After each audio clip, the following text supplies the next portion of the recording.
ಯಾವ ಅತೃಪ್ತ ಶಾಸಕರು ಎಲ್ಲಿದ್ದಾರೆ? 7 ಮಂದಿ ಭಿನ್ನ ಶಾಸಕರು ಏನ್ ಮಾಡ್ತಿದ್ದಾರೆ? ಕಾಂಗ್ರೆಸ್ಗೆ ಕೈ ಕೊಡ್ತಾರಾ ಅತೃಪ್ತ ಶಾಸಕರು?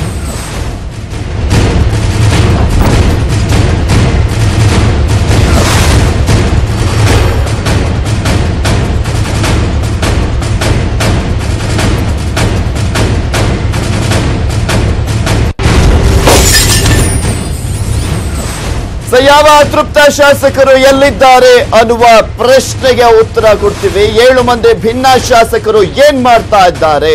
ನಿಜಕ್ಕೂ ಬಿಜೆಪಿಯ ಸಂಪರ್ಕದಲ್ಲಿ ಇದ್ದಾರಾ? ಕಾಂಗ್ರೆಸ್ಗೆ ಕೈ ಕೊಡ್ತಾರಾ ಆ 7 ಮಂದಿ ಅತೃಪ್ತ ಶಾಸಕರು? ಇಲ್ಲಿ ಪ್ರಮುಖವಾಗಿ 7 ಮಂದಿ ಅಂತ ಹೇಳಲಾಗ್ತಾ ಇದೆ. ಇನ್ನೂ ಏನಾದ್ರೂ ಜಾಸ್ತಿ ಇದೆಯಾ ಅನ್ನುವ ಲೆಕ್ಕಾಚಾರ ಕೂಡ ಇಲ್ಲಿ ಇರುವಂತದ್ದು. 7 ಮಂದಿ ಭಿನ್ನ ಶಾಸಕರು ಏನ್ ಮಾಡ್ತಾ ಇದ್ದಾರೆ? ಎಲ್ಲಿದ್ದಾರೆ? ನಿಜಕ್ಕೂ ಬಿಜೆಪಿಯ ಜೊತೆ ಸಂಪರ್ಕದಲ್ಲಿ ಇದ್ದಾರಾ? ರಾಜೀನಾಮೆಯನ್ನ ಕೊಡ್ತಾರಾ? ಸಂಕ್ರಾಂತಿಯ ದಿನ ಕ್ರಾಂತಿ ಆಗುತ್ತಾ ರಾಜ್ಯ ರಾಜಕೀಯದಲ್ಲಿ? ದಿಲ್ಲಿಯಲ್ಲೇ ಇದ್ದಾರಾ ಅತೃಪ್ತ ಶಾಸಕರು? ಮಾಜಿ ಸಚಿವರ ಜೊತೆ ಇದ್ದಾರಾ ಶಾಸಕರು? ಬಿಜೆಪಿ ಸಂಪರ್ಕಕ್ಕೆ ಪ್ರಯತ್ನವನ್ನ ಮುಂದುವರಿಸಿದ್ದಾರಾ?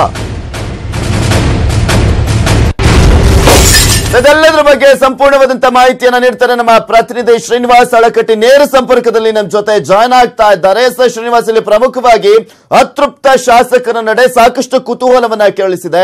ಸೊ ಏನಾಗ್ಬೋದು ಅಂತ? ಸಂಕ್ರಾಂತಿ ಹಬ್ಬದ ದಿನ ಕ್ರಾಂತಿ ಆಗ್ಬಿಡ್ತಾ ರಾಜ್ಯ ರಾಜಕೀಯದಲ್ಲಿ?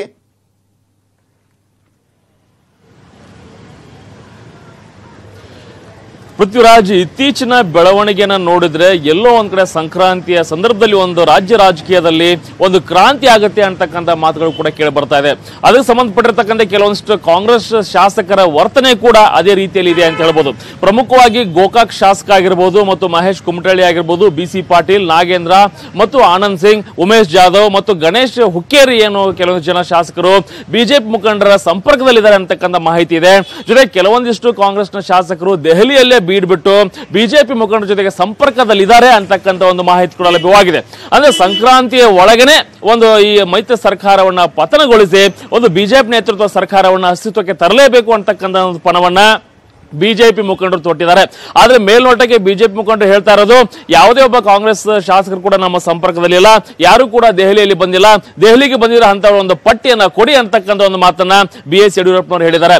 ಅದು ಎಲ್ಲ ಬೆಳವಣಿಗೆಯನ್ನು ನೋಡಿದಾಗ ಕಾಂಗ್ರೆಸ್ ಶಾಸಕರು ತಮ್ಮ ಮೊಬೈಲ್ ಗಳನ್ನ ಸ್ವಿಚ್ ಆಫ್ ಮಾಡ್ಕೊಂಡಿರತಕ್ಕಂಥದ್ದನ್ನು ನೋಡಿದ್ರೆ ಎಲ್ಲೋ ಒಂದ್ ಕಡೆ ಸದ್ದಿಲ್ಲದೆ ತೆರೆಮರೆಯಲ್ಲಿ ಒಂದು ಪ್ರಯತ್ನ ನಡೀತಾ ಇದೆ ಅಂತಕ್ಕಂಥ ಮಾತುಗಳಂತೂ ಸುಳ್ಳಲ್ಲ ಅಂತ ಹೇಳ್ಬೋದು. Prithviraj, okay, thank you Srinivas Alakatti ನೀವೆಲ್ಲ ಡೀಟೇಲ್ಸ್ಗಾಗಿ. ಮತ್ತೊಂದು ಕಡೆ ಕಾಂಗ್ರೆಸ್ನ 7 ಜನ ಅತೃಪ್ತ ಶಾಸಕರು ದೆಹಲಿಯಲ್ಲಿ ಬೀಡು ಬಿಟ್ಟಿದ್ದಾರೆ ಎಂಬ ಸುದ್ದಿಗೆ ಬಿಜೆಪಿ ರಾಜ್ಯಾಧ್ಯಕ್ಷ ಪ್ರತಿಕ್ರಿಯೆಯನ್ನ ನೀಡಿದ್ದಾರೆ.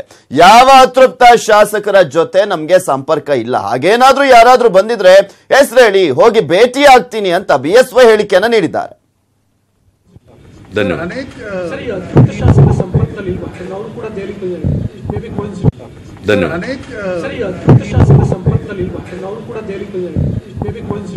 ಯಾರನ್ನ ಬಂದಿದ್ದಾರೆ ನನ್ಗಾರು ಹೇಳೋರು, ಹೆಸರು ಹೇಳೋದು, ಯಾರು ಒಂದು ಭೇಟಿ ಮಾಡು, ಕರ್ಕೊಂಡು ಹೋಗೋದು, ಭೇಟಿ ಮಾಡು.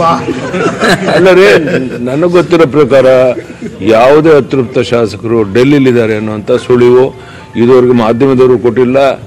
ಯಾವುದೇ ಎಲೆಕ್ಟ್ರಾನಿಕ್ ಪ್ರಿಂಟ್ ಮೀಡಿಯಾದಲ್ಲಿ ನನಗೆ ಒಂದು ಹೆಸರು ಇದುವರೆಗೆ ಈಚೆಗೆ ಬಂದಿಲ್ಲ. ಇದು ವಾಸ್ತವಿಕ ಸತ್ಯಾಂಶ. ಇವತ್ತು ನಮ್ಮೆಲ್ಲ ಶಾಸಕರು, MLCಗಳು, MP ಗಳು ಅಷ್ಟು ಜನ ಇವತ್ತು ಮೀಟಿಂಗ್ 12:30 ಮೀಟಿಂಗ್ ಸೇರ್ತಾ ಇದ್ದೀವಿ.